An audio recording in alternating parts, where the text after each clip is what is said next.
groping of things unknown, drawing from the endless reaches of time, brings to light many startling things. Startling because they seem new, sudden. But most are not new to the signs of the ages.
People,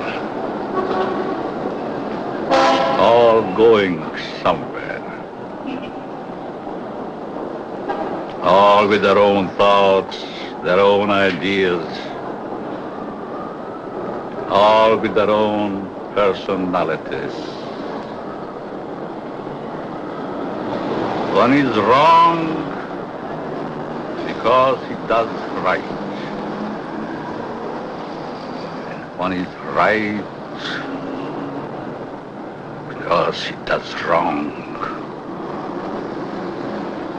Pull the string. Dance to that which one is created for.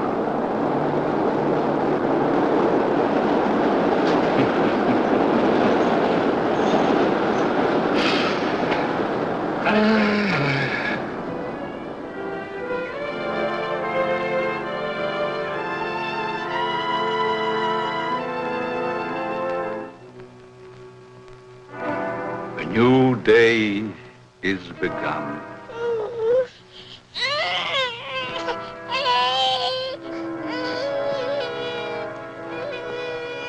A new life is begun.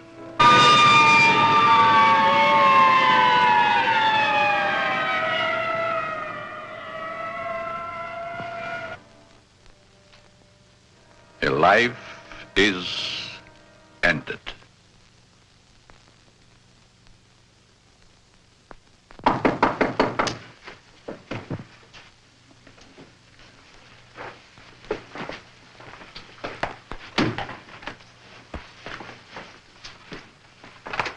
Let me see that note.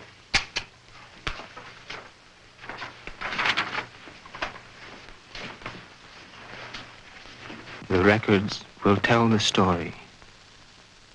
I was put in jail recently. Why? Because I, a man, was caught on the street wearing women's clothing. This was my 4th arrest for the same act. In life, I must continue wearing them. Therefore, it would only be a matter of time until my next arrest. This is the only way. Let my body rest in death forever in the things I cannot wear in life.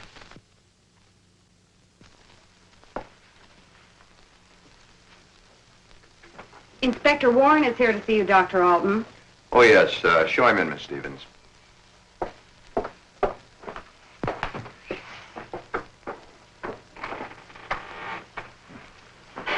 Inspector? Doctor? Sit down. Thank you.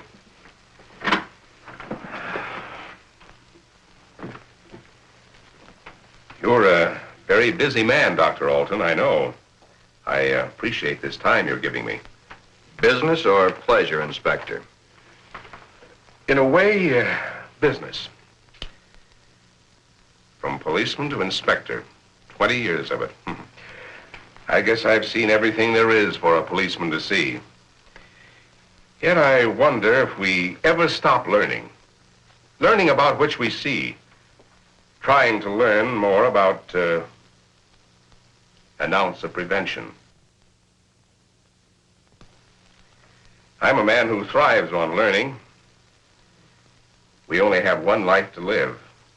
We throw that one away. What is there left? Doctor, I'm hoping to learn something from you. And with that knowledge, maybe save some human from a fate which I just witnessed a few days ago. A 4-time loser. This type of case comes to me as well as yourself many times during the course of 1 month. The suicide? The suicide. Most of us have our idiosyncrasies. This fellow's was quite pronounced. Yes, but I wonder if it rated the death warrant it received. Well, that's why I'm here today, Doctor. What do we do about it? I've always heard you to be a hard-hearted policeman, Inspector. Isn't that what's thought of most policemen? The laws are written.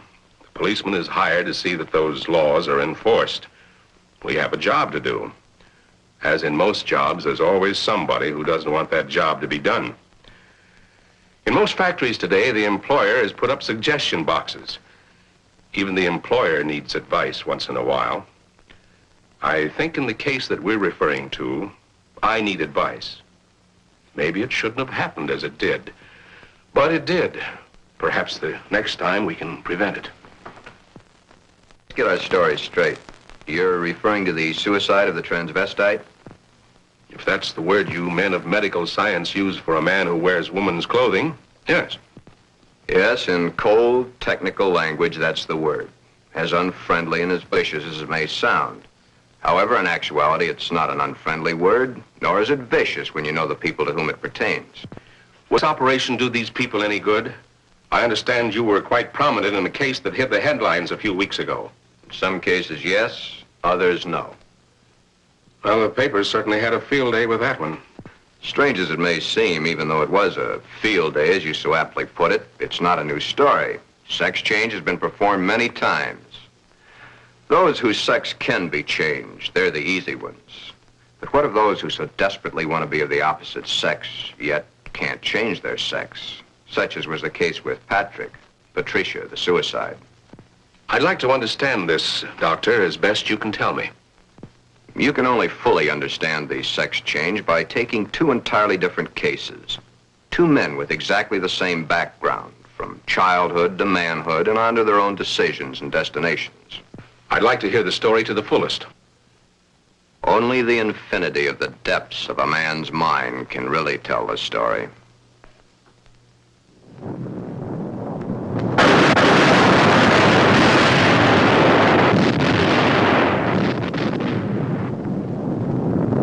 Dr. Alton.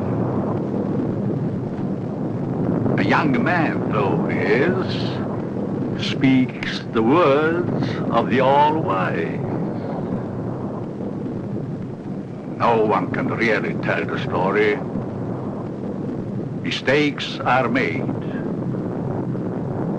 But there is no mistaking the thoughts in a man's mind. The story is begun.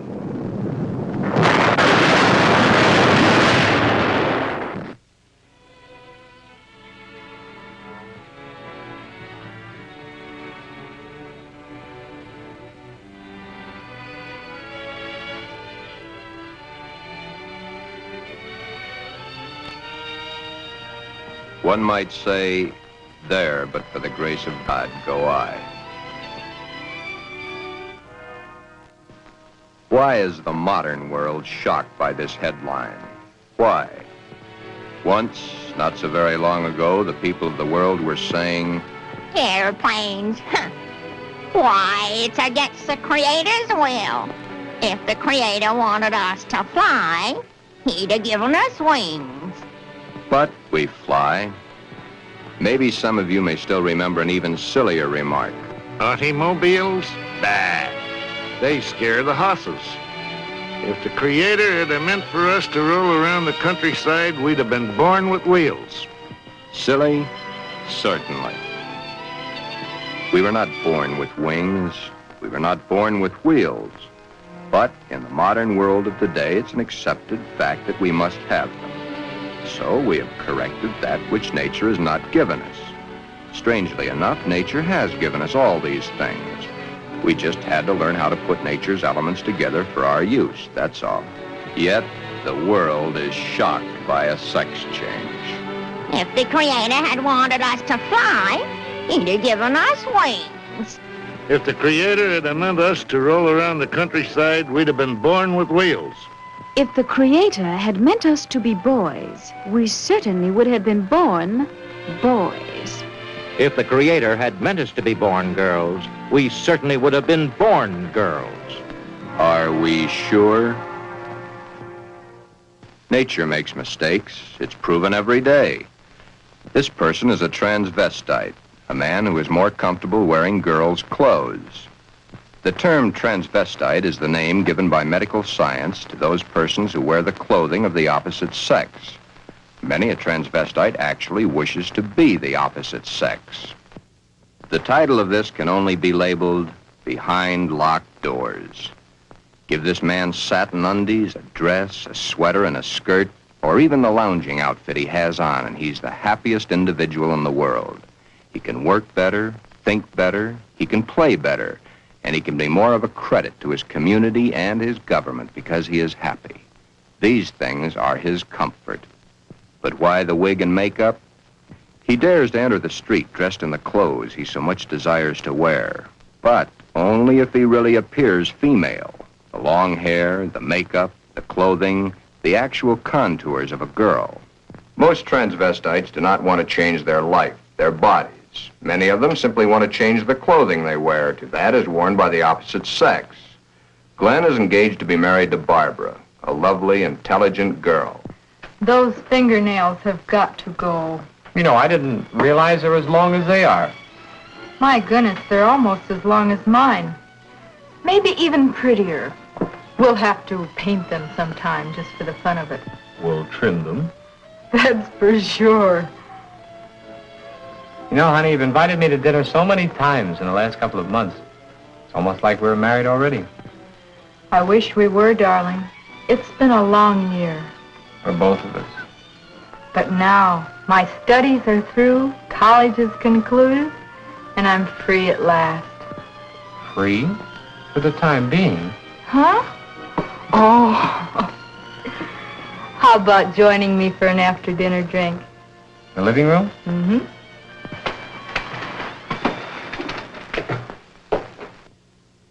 Modern man is a hard-working human. Throughout the day, his mind and his muscles are busy at building the modern world and its business administration. His clothing is rough, coarse, starched, according to the specifications of his accepted job. At home, what does modern man have to look forward to for his body comfort? The things provided for his home, a wool or flannel robe, his feet encased in the same thick, tight-fitting leather that his shoes are made of. These are the things provided for his home comfort. It doesn't look so comfortable, does it? And get the hat. Better still, get the receding hairline. Men's hats are so tight they cut off the blood flow to the head, thus cutting off the growth of hair. 7 out of 10 men wear a hat, so the advertisements say. 7 out of 10 men are bald. But what about the ladies? Yes, modern woman is a hard-working individual also, but When modern woman's day of work is done, that which is designed for her home comfort is comfort. Hats that give no obstruction to the blood flow. Hats that do not crush the hair. Interesting thought, isn't it? Just for comparison, let's go native. Back to the animal instinct. There, in the lesser civilized part of the world, it's the male who adorns himself with the fancy objects, such as paints, frills, and masks. The true instinct. The animal instinct. Bird and animal life. Is it not so that it's the male who is the fancy one? Could it be that the male was meant to attract the attention of the female? What's so wrong about that? Where is the animal instinct in modern civilization? Female has the fluff and the finery, as specified by those who design and sell. Little Miss Female, you should feel quite proud of the situation. You, of course, realize that it's predominantly men who design your clothes, your jewelry, your makeup, your hairstyling, your perfume. But life, even though its changes are slow, moves on. There's no law against wearing such apparel on the street, as long as it can be distinguished that man is man and woman is woman. But what is it that would happen were this individual to appear this way on the street? You're doing it now, laughing. Yet, it's not a situation to be laughed at. Thus, the strange case of Glen, who was Glenda, one and the same person, not half man, half woman, but nevertheless, man and woman in the same body, even though by all outward appearances, Glen is fully and completely a man.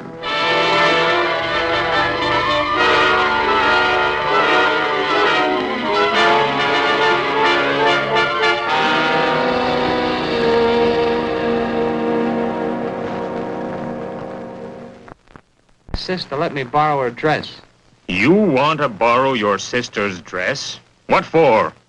I want to wear it to the Halloween party. There are names for boys who go around wearing girls' clothes. Oh, don't be silly, darling. You go ahead and wear your sister's dress, Glen. You always did look much better as a girl than you do as a man.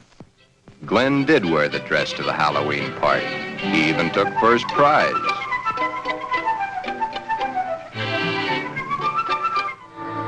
Then one day it wasn't Halloween any longer.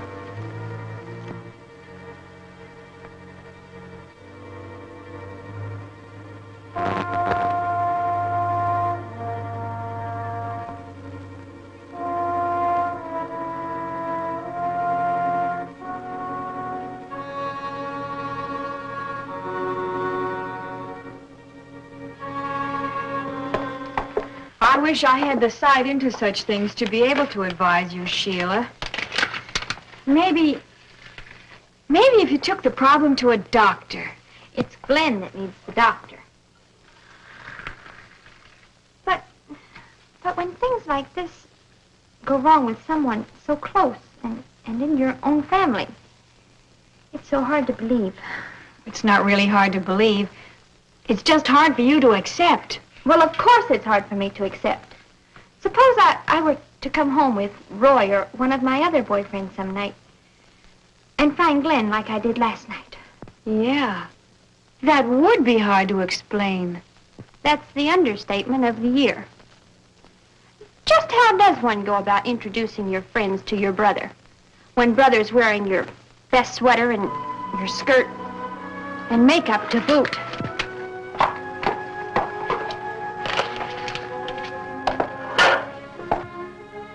Glen is a transvestite, but he is not a homosexual. Transvestism is the term given by medical science to those persons who desperately wish to wear the clothing of the opposite sex, yet whose sex life in all instances remains quite normal. Would you be surprised a rough, tough individual was wearing pink satin undies under his rough exterior clothing? He is. Then there is your friend the milkman who knows how to find comfort at home.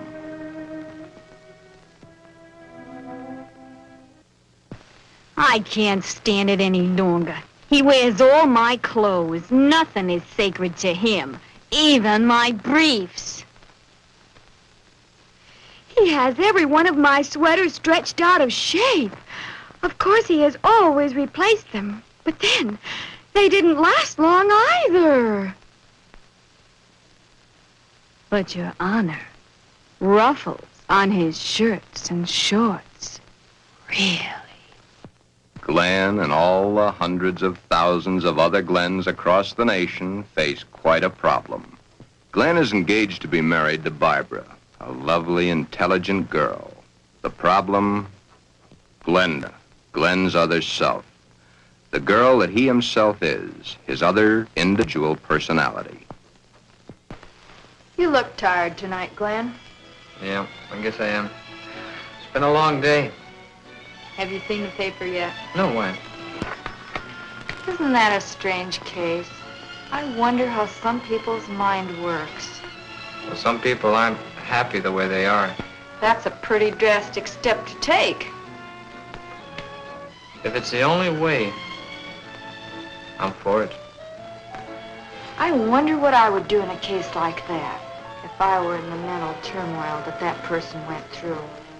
Or if I suddenly realized that something was mentally wrong with you. Ooh, it's hard to visualize.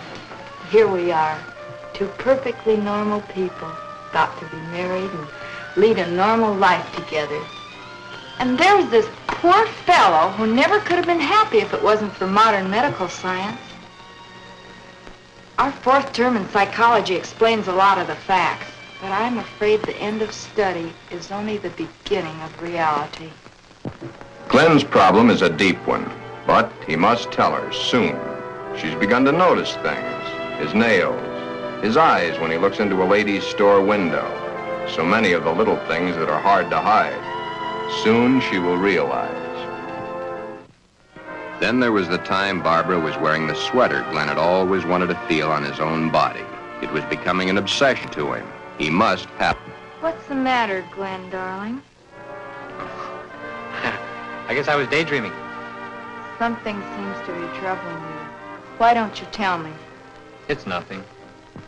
Once, long ago, just after we started going steady together, we promised we'd never lie to each other. Are we gonna start now, just because we're engaged to be married? It's just that... Oh, Barbara, it's nothing. That little sleep won't cure. It's been an awful long day. It's more than that. Come on, tell me, darling. Who knows? Maybe I can help. That's just it. You could.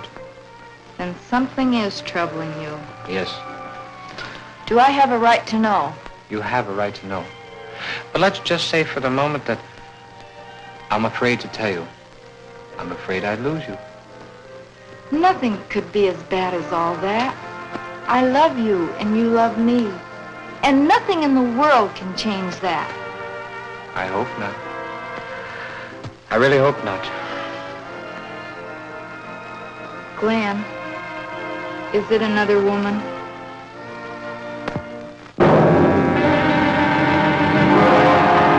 Hold the string! Hold the string! A mistake's made.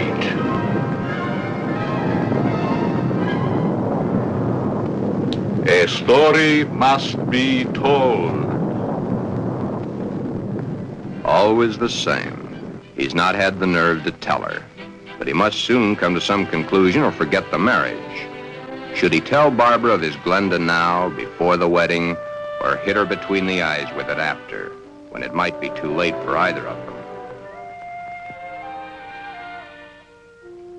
The world is a strange place to live in. All those cars, all going someplace, all carrying humans which are carrying out their lives. The world is shocked by a person who changed his sex. Glenda is shocked also, but by another reason. Someone like her had the nerve to do something factual about their situation. There are so many problems for Glen and all the other Glens.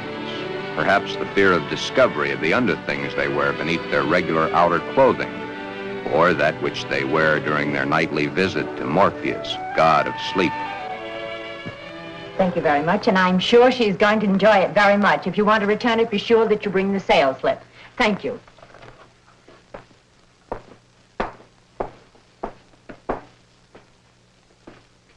Can I help you, sir? Yeah. Let me see a 90. Oh, well, what size?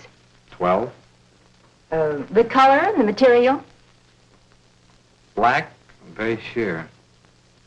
Just a minute. Well, we have this here. Would you like that? Something like this? Has lace? Yeah. Perhaps he admires the material too long. You can see how sheer the material really is. Yes. You see, it's all pure nylon and only $21.95. And of course, it will never snag.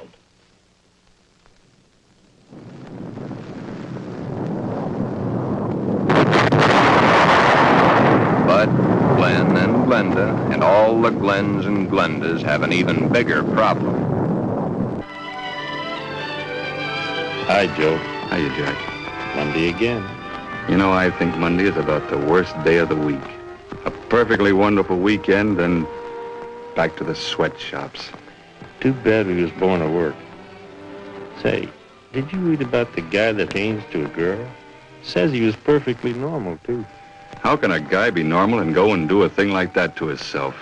All the same, it must take a lot of guts to pull a stunt like that. That's a problem I don't ever intend to face. Maybe it's a problem we should all face. I don't get you. Just think of the unhappy life. The miserable time this world of ours must have given that poor guy. I still don't get you. Now, here is a guy who wanted to be a girl. Supposing there had been no way to change. You sound as if you're really head up on this thing. I guess I am. Do you realize what would happen if every man in the country that wanted to wear women's clothes or felt like a woman went to their doctors and wanted to change? Of course. That's why I say perhaps society should be a little bit more lenient with them. Maybe society should try to understand them as human beings. Another day done. Thank goodness. See you tomorrow, Jack.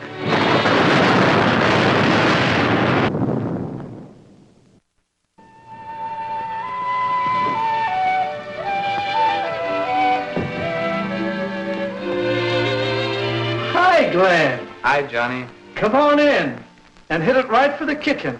I can't let that dinner burn. You know, I thought I was going to have to eat alone tonight. Well, you probably will because I've already eaten.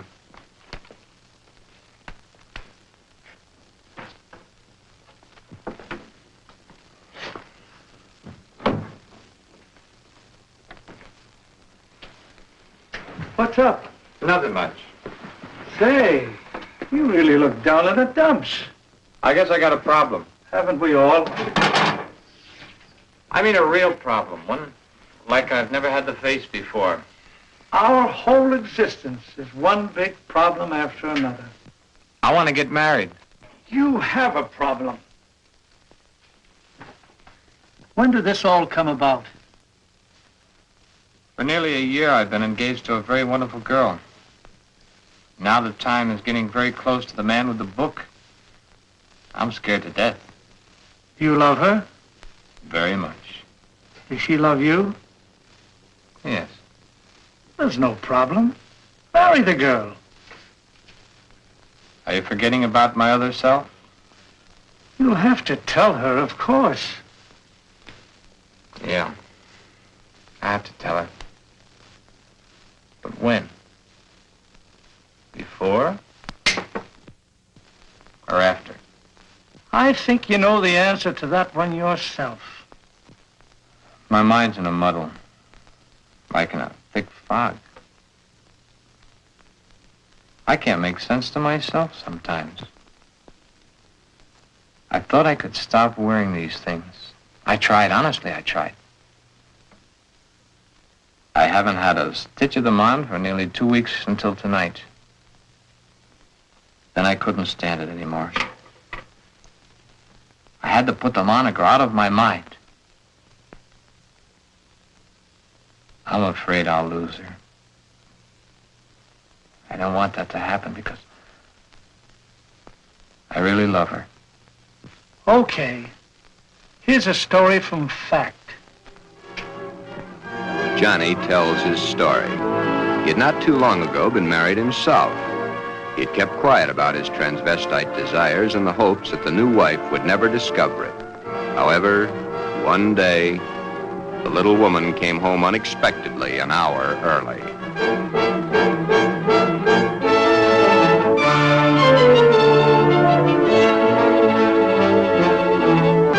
That marriage ended here. Will your problem be like mine? Most probably it will. Because her love hasn't been built up for such a thing. She, your wife, she will not have been taught enough about the problems to cope with it. Glenda must now make her decision, or forever forget the marriage to Barbara. Glenda should consult a competent psychiatrist, but then very few transvestites wish to change their strange desires. This is their life.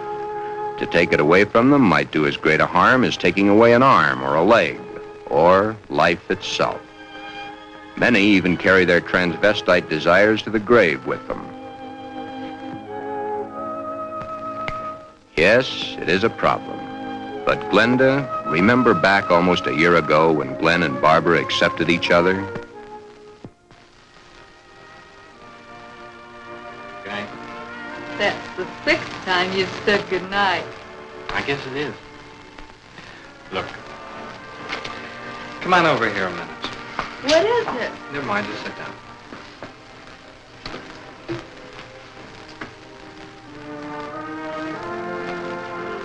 Oh, I was beginning to think you'd never get around to it. Did you mean you will? What do you think?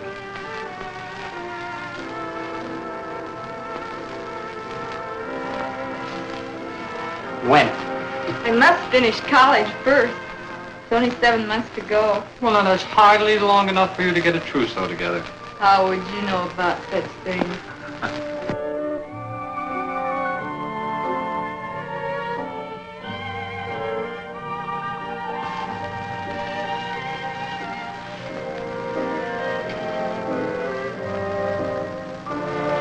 Glen, what's the matter? Huh? All of a sudden, you seem 1,000 miles off.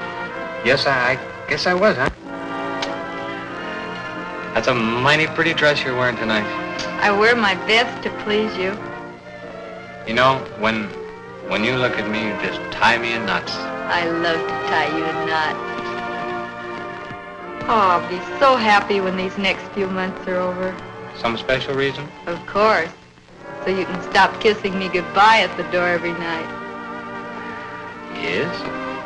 So you can hold me close to you always. Yes? Then all you'll have to do is call and close your eyes to feel my lips on yours.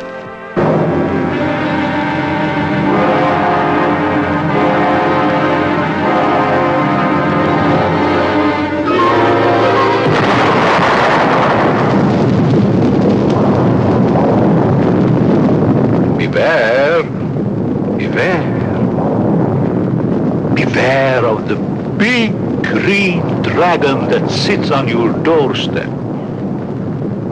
He eats little boys, puppy ducktails, and big fat snails.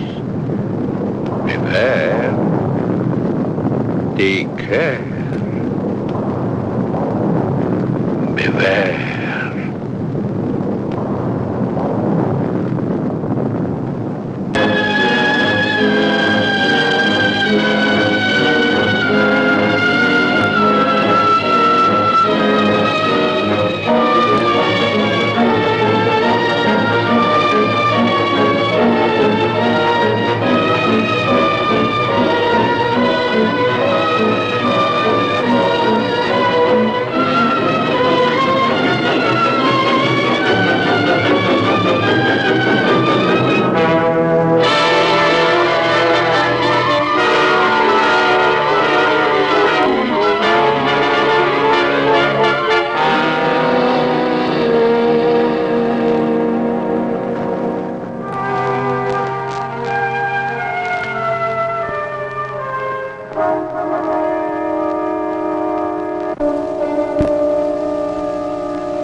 Tell me, dragon,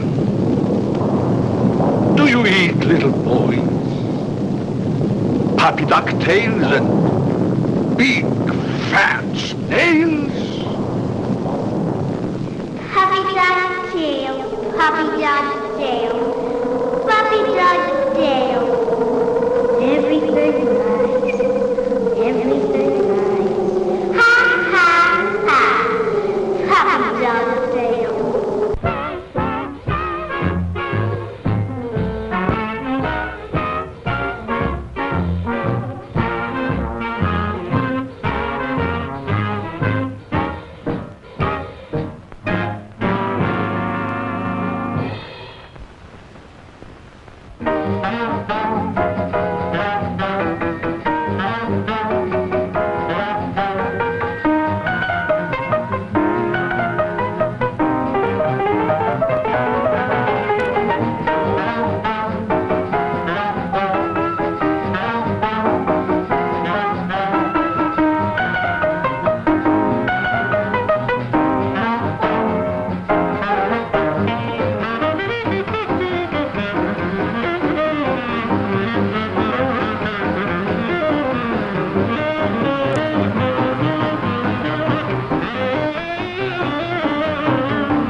Puppy dog tail, puppy dog tail, puppy dog tail.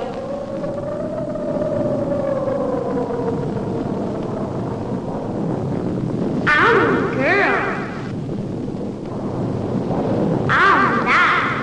Everything nice. Everything nice.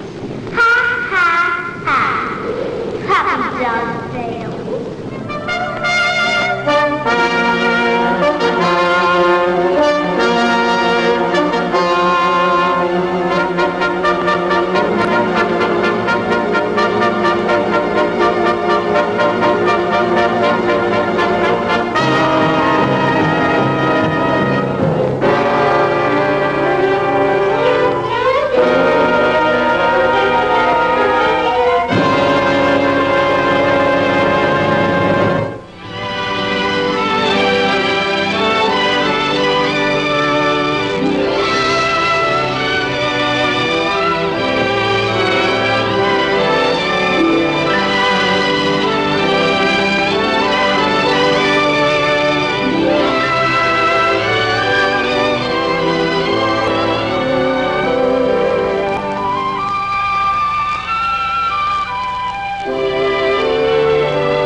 Beware of the big green dragon that sits on your doorstep. He eats little boys, puppy dog tails, and big fat snails. Beware, take care. Beware.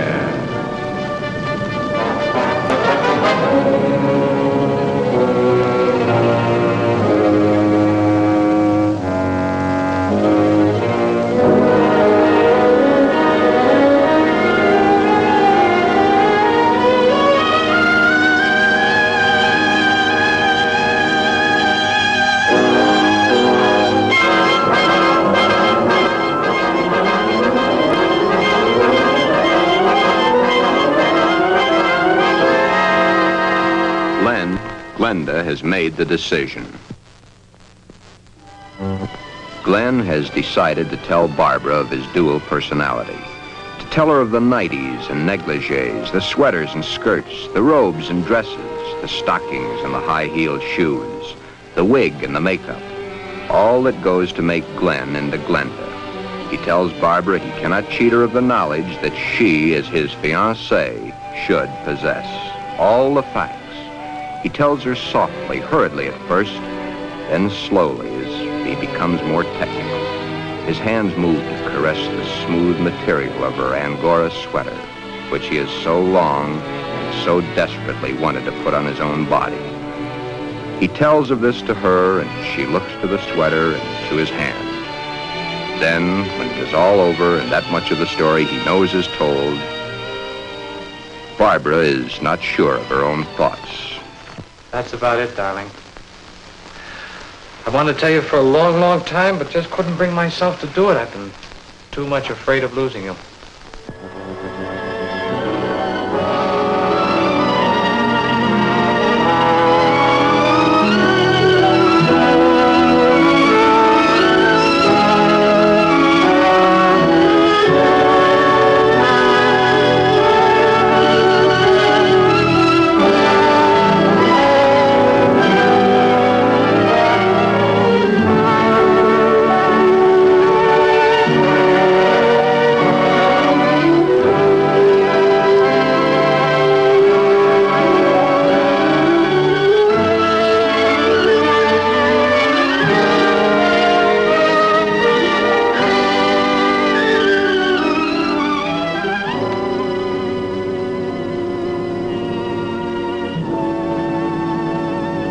Glen, I don't fully understand this, but maybe together we can work it out.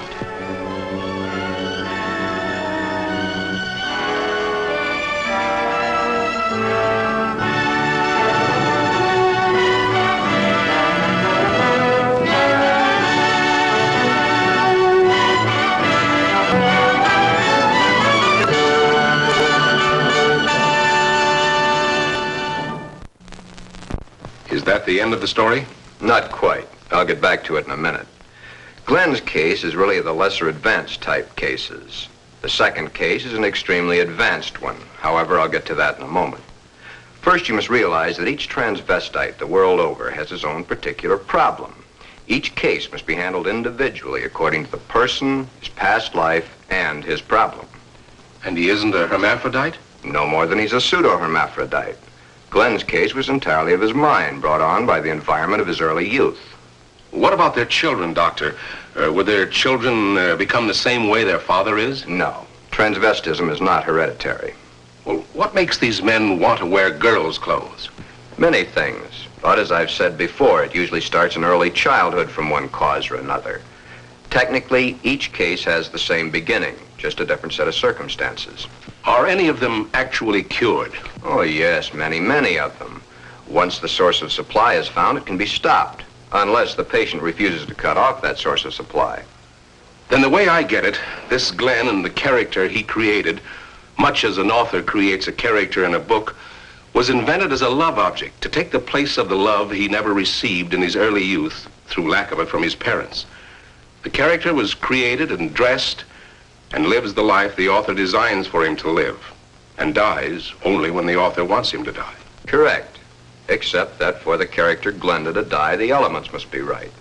But to enlighten you a little further, there's the second story, that of an extremely advanced case.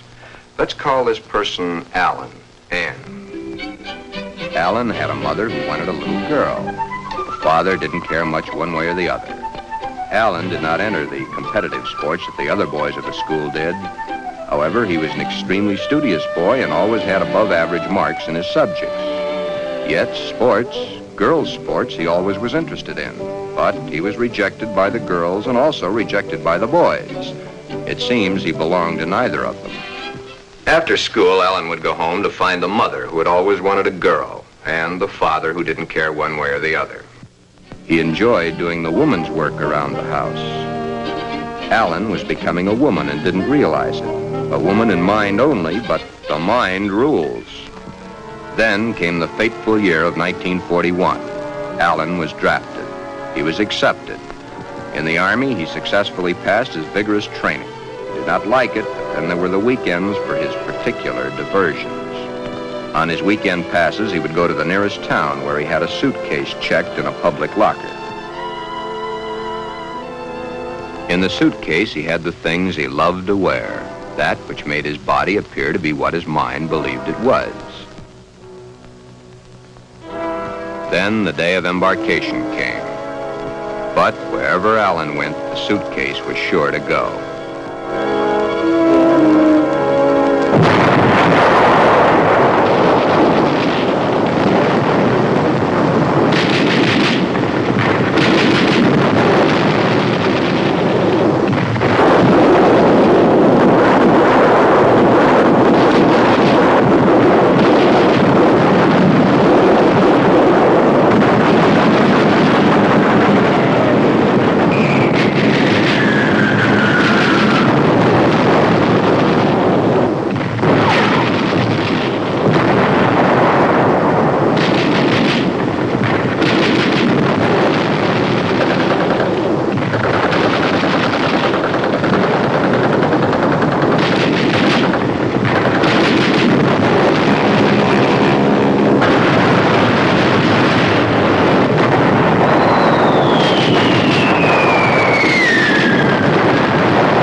Then, as quickly as it had begun, the war was over.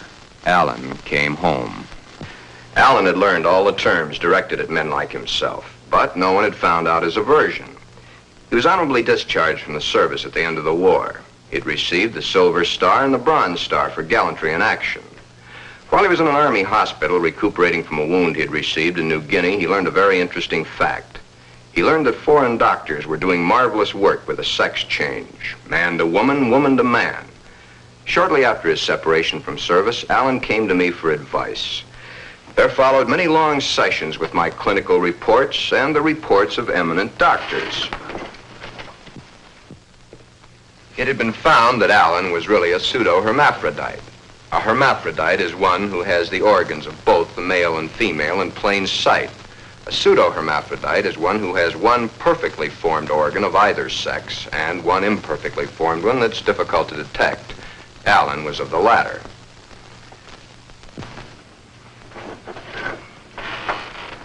Alan was then given his choice. That which nature had given him was a mistake. It was up to us to correct that mistake one way or the other. Alan had to decide whether he wanted to become a man or she wanted to become a woman. Both were completely possible. Small boned, fair of complexion, his hair thin like a woman's, his body slim, hips slightly girlish. It was easy to see his decision, along with the fact that he had been brought up from early childhood to believe that a woman was the thing to be. Alan decided to become a woman.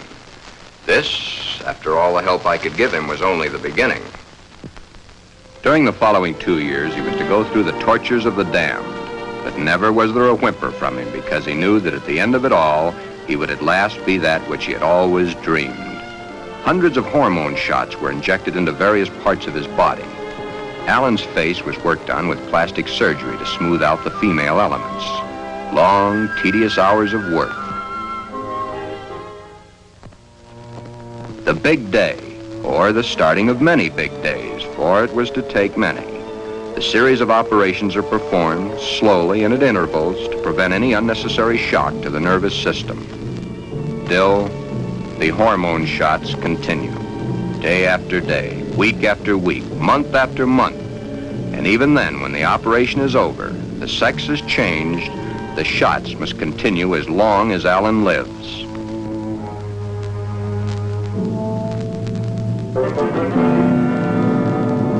First, the breasts are brought out. The body of the woman within begins to appear now.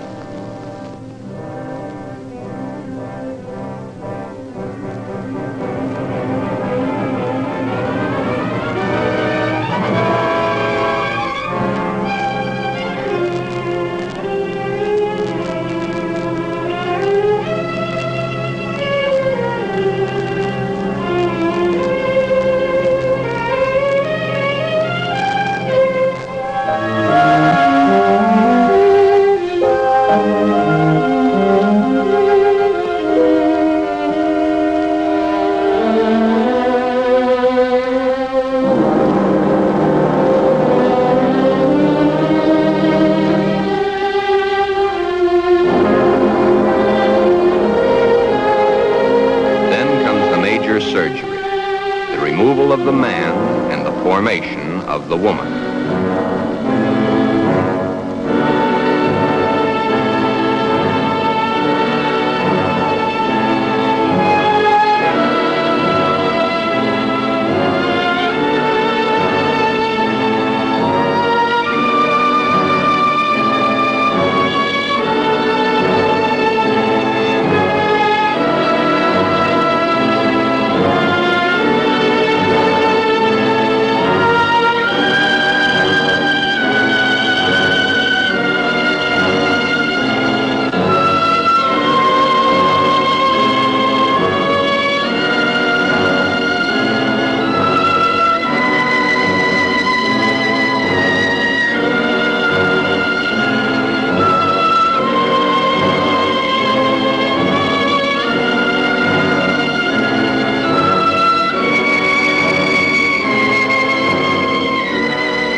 But in time, Alan is Anne, a very happy, lovely young lady that modern medicine and science has created almost as a Frankenstein monster.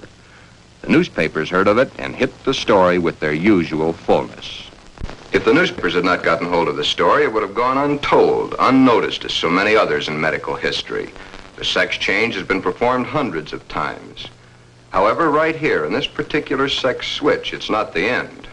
Acting the woman and being the woman are two entirely different things. Alan had all his life acted the part of the woman.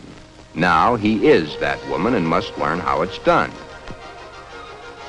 Anne must learn how to do her own hair, how to make the correct styling for her facial contours. The proper walk must be adopted. A lady is a lady, whatever the case may be. Continuing my own psychiatric treatment, it was my duty now to explain to Anne the duty of a woman and her. Alan, of course, had known the man's, but he was soon to realize he knew very little about a woman's.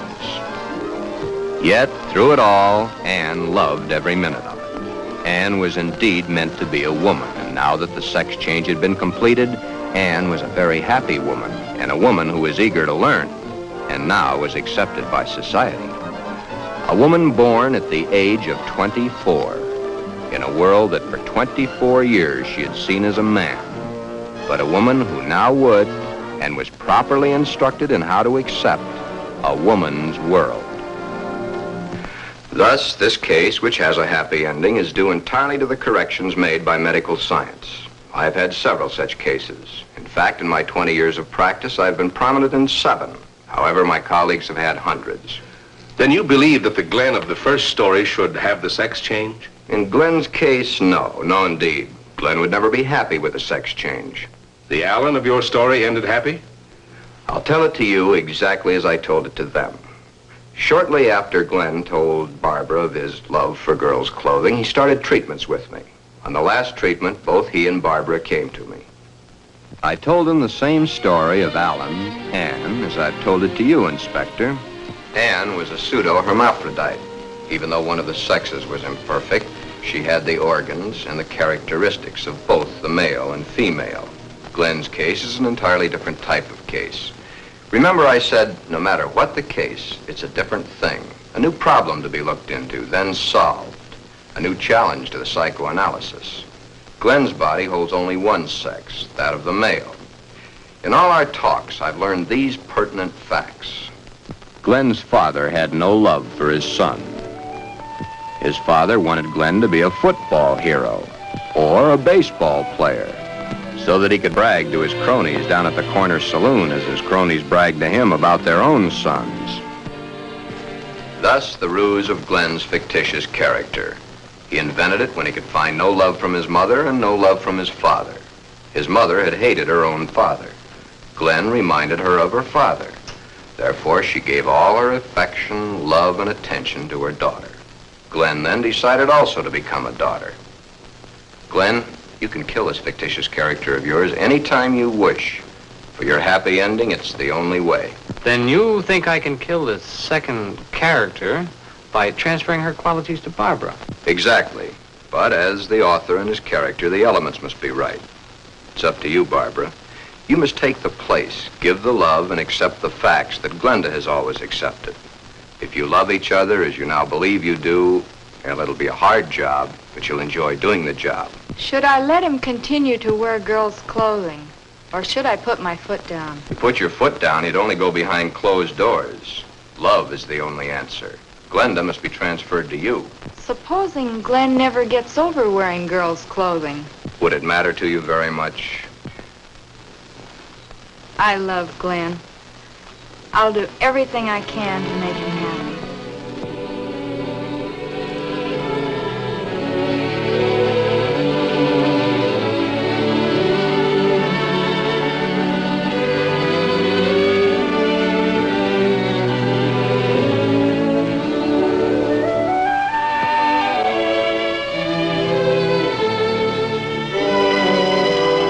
The end is only the beginning. Time passes. Soon, due to a happily married life, the remembrance of the psychiatric treatments, and Barbara's love and understanding, Glenda begins to disappear forever from Glen. Glen has found his mother, his little sister, his wife, and his Glenda, all in one lovely package. Thus, Glen's case has a happy conclusion. Therefore, two entirely different cases, handled in two entirely different ways, have a happy ending. Yeah, those two. But what of the hundreds of other less fortunate Glens the world over?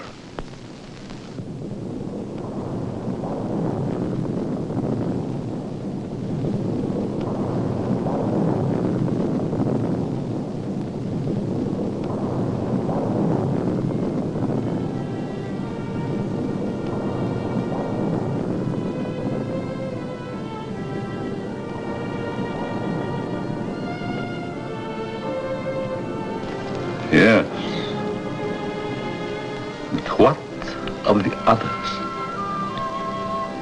Less fortunate Glens, the world over.